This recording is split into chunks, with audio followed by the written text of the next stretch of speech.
Ćao svima, dobro mi došli u moj novi video. Nadam se da ste raspoloženi za nešto slatko. Ja bogam jesam, danima hoću da napravim ovaj kolač po receptu moje mame. Sjećam se prije mama kad bi pravila, kad smo bili djeca, baš se obradujemo i pojede se do zadnje kockice. Ne ide neki trošak u njeg, neki skupi sastojci, a tako bude ukusan, ne mogu vam opisati.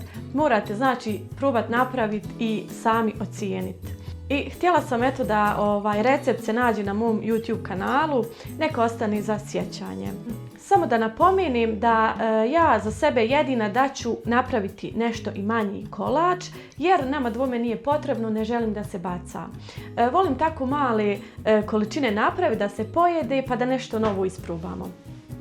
A vi naravno možete uduplat mjere, količine, tako da dobijete znači taj normalni kolač kao što treba da bude. Pa da mi krenemo, dragi moji, da ne dužimo ovaj video, idemo za poslom.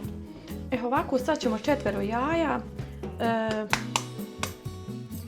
da ubijemo i da odvojimo žumance od bjelanceta.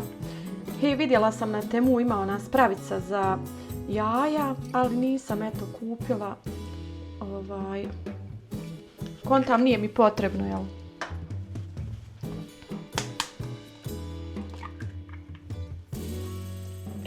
Ovako ja to brzinski, jer imam stvarno puno i suđa, ne znam više kuću s njim.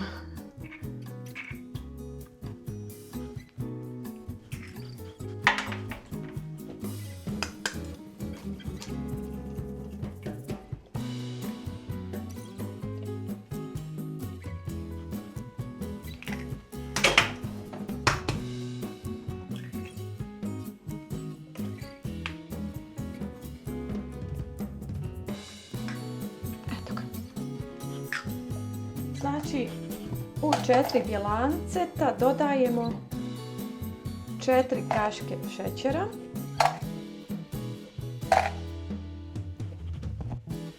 zatim izmiješamo.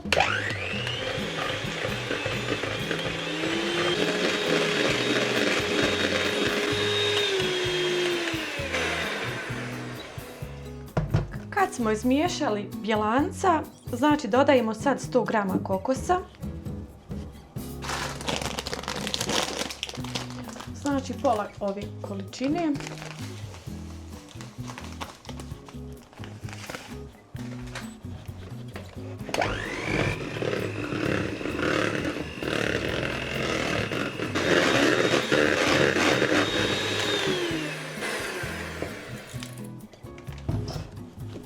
I znači ova kora ide sad na pečenje, sad ćemo je da prebacimo u tepsiju.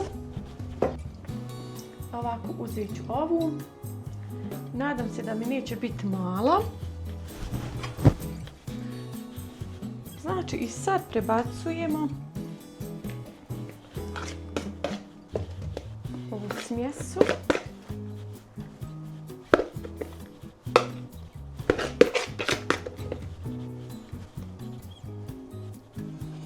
Sad ćemo je ovako rasporediti ravnomjerno.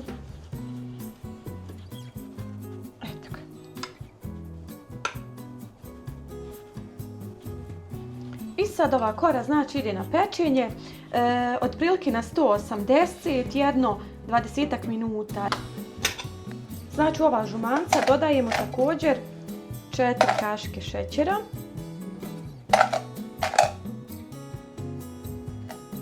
Možda ću malo i manje, pošto bit će i čokolada.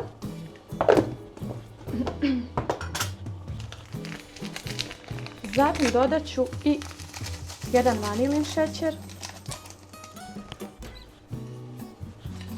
Ovo sve lijepo sjedinimo i pečemo znači na pari. Evo ovako, znači voda je blizu da proključa. Ja ću staviti ova žumanca. Znači potrebno je konstantno miješati da ne zagore. Evo samo da vidite kako to izgleda. Evo sa strana najprije počinje sve zapjecat, ali ja ću to ovako dočekivati. Evo, skoro je gotovo, ja ne pečem dugo jaja na pari, otprilike jedno 5 minuta, sasvim je dovoljno. Sad ću isključiti ringlu i dodat ću, znači, čokoladu za kuhanje. U meni je, znači, mliječna čokolada za kuhanje.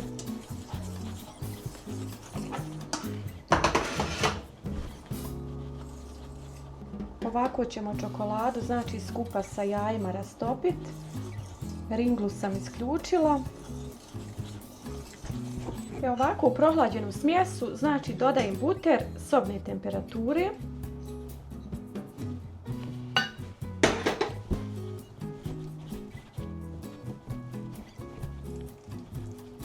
Znači, po pravilu ovo bi trebala mikserom da izmiksam, ali eto, pokušat ću ovako, možda se i istopi. Ako ne, onda mikserom. Sad ćemo sjediniti.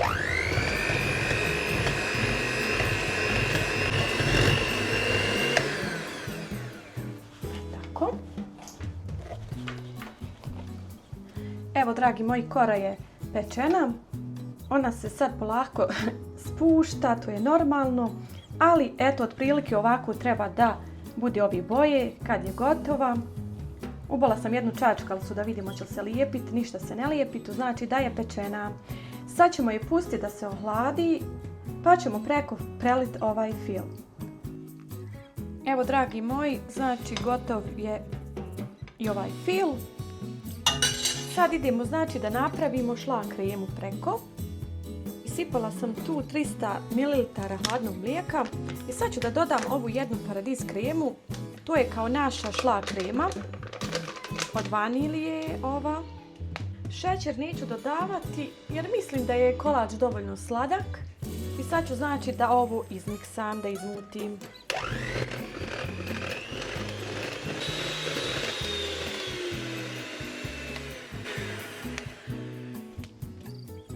Gotovo je. Sa mikserom sam završila.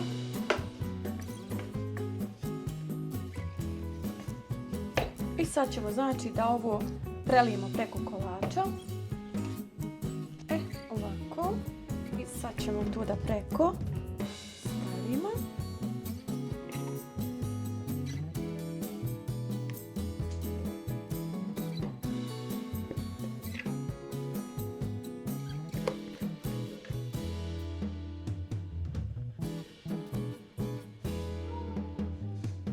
Ko tu meni pjeva?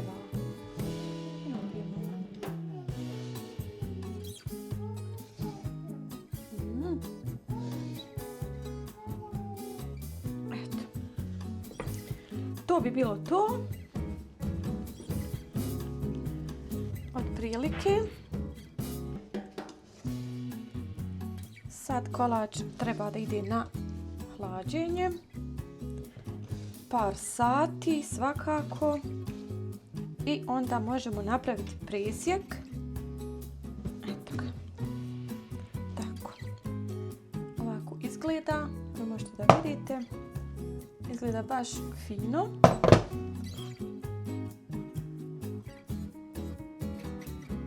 Eto. Sad vi možete odozgo, znači, da dekorišete po želji, da pospijete kokos ili malo naribati čokolade. Tako da sve je stvar ukusa. Evo, ja sam, znači, dekorisala čokoladom, izrendala sam malo čokolade ili naribala. Sad idemo okolo da očistim, a da kolač stavim na hlađenje konačno. Eto ga, ovako izgleda. Eto ga, to bilo to. Sad ide, znači, par sati na hlađenje.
Dragi moji, napravili smo presjek. Sad je vrijeme da probamo skup ovaj kolač. Evo, kao što možete da vidite, baš lijepo izgleda. I ukusan je, mogu vam reći unaprijed. Ja jedin smo pili kafu. Oduševljeni. Eto ga, dragi moji, nadam se da vam je se svidio ovaj moj recept, ovaj kolač. Ako ga napravite, pišite mi komentare kako ste vi zadovoljni, kako vam se sviđa ukus. Ako vam se svidio ovaj video, ostavite mi jedan lajkić ili komentar. Vi novi pretplatite se na moj kanal, kliknite subscribe, sasvim je besplatno. I mi se ako Bog da vidimo u nekom drugom videu. Ćao!